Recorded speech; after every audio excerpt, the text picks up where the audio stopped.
Sangasi comprehension test taret suba saruk hairke taro comprehension test haibasi piramba wareng natraga sereng amabu paraba matungda ningthina mamutana khangabara haibada yengnaba pangtokpa changyeng makhal amani ngasi khudam amaga loinana yengsi makhagi wareng asi paraga hangliba wahangsingi paukham piu sida 1 mark ki multiple choice type ki question manga piri amda wareng si parang yengsi paurani ki mawong oina paurani haibadi yamna ariba mamangai gi oiba ni ato mawong oina tauba lai tingi wari sing aduga itihas kumbagi itihas haibadi history haibako adumba ariba wari itihas kumbagi wari na mapung oirabasu miyoi babu makhoi wari sing adu taraga angakpa amadi nungai pohondana jadugum jadu haidi magic kumna amadi mitrang gumbagi jadu mitrang haibje dum iman manare magic haibani mitrang gumbagi mawong oina tahan ba wari sing laitni wari kanglupta konsin bayai praman oina praman haibadi koina khudam oina ibatare khudam oina piba tarabada ramayan amasung mahabharat ki paurani wari phawba konsinba yai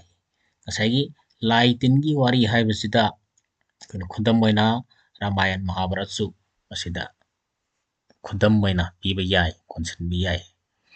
phunga wari makhal asida haibadi lai tingi wari sisu phunga wari gi manungda leiba phunga wari gi makhal sing manungda amani phunga wari makhal asida maitai gi oiba wari su yamna lei maitai gi oiba wari phunga wari yamna lei lai tinga mari leinaba sida khudam khara piri makhoi adudi ningthau mapu thibai wari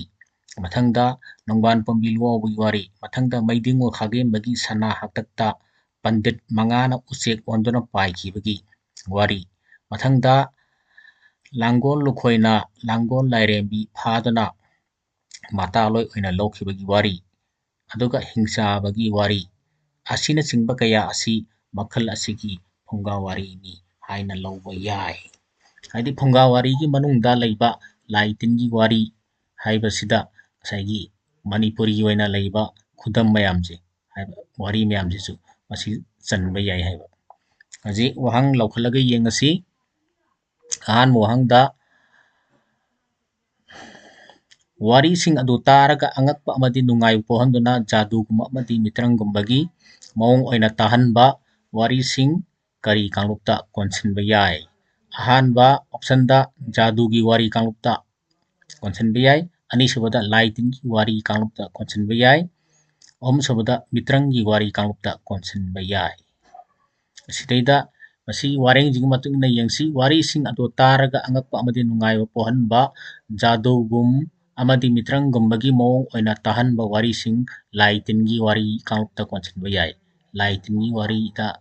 kanglupta konsinba yai jasida yaure maram aduna masigi koki achumba paukhum asi number 2 laitingi wari kanglupta konsinba yai haibji leire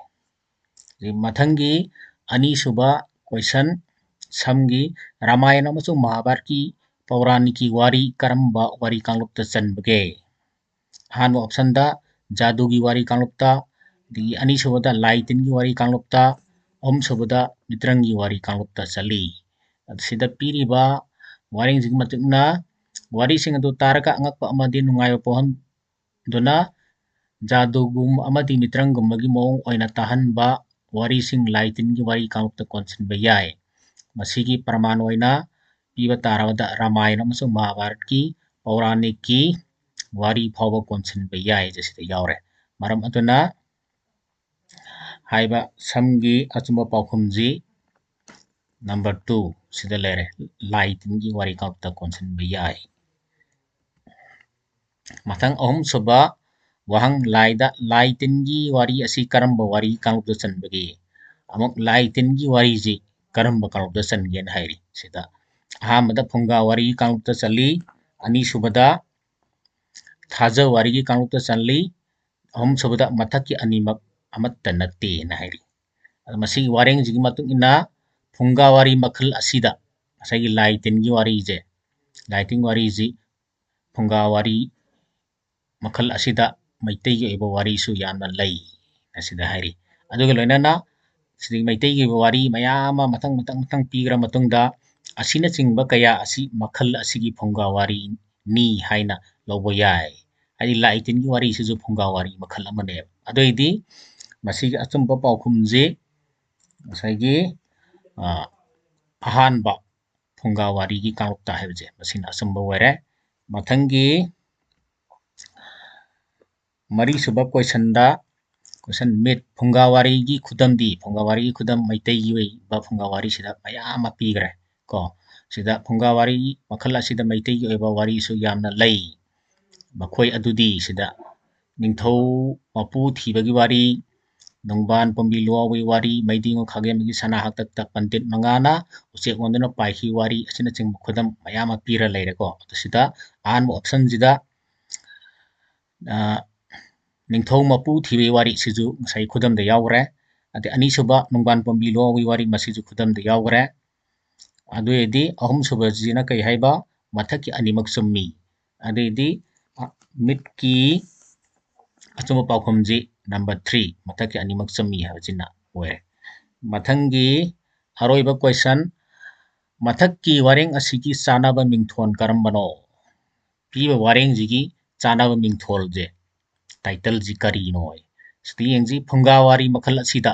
असैगी लाइटिन की वारी मरमदा मयाम पीगरे खुदम जो पीगरे अदु हाइबा लाइटिन वारी सिजु फुंगा वारी मखल असिदा फुंगा वारी मखल अमने हाइबनी मैतै की ओइबा वारी मयाम लई सिदा अरोइबा लाइन सिम यंगजी असिना चिंगबा कया असि मखल असिगी फुंगा वारी नि हाइना लौबा याय अदि लाइटिन की फुंगा वारी नि हाइबा ना लौबसु याय सि मयाम जी मिंगथोल जी तसेंगना ऑप्शन अमत पिरमद्रगदी कोइना लाइटिन की फुंगावारी ना हाइबजु याय नत्रक फुंगावारी ना हाइबजे दुबो ऑप्शन पिरममनिना ऑप्शन देंगजी अहान मदा अपंगी वारी जिसदा यावते अनीसुबा लौसिंगी वारी से लौसिंगी वारी जु यावते अदि अहम सुबदा फुंगावारी ना हाइरे अदुइदी मसिगी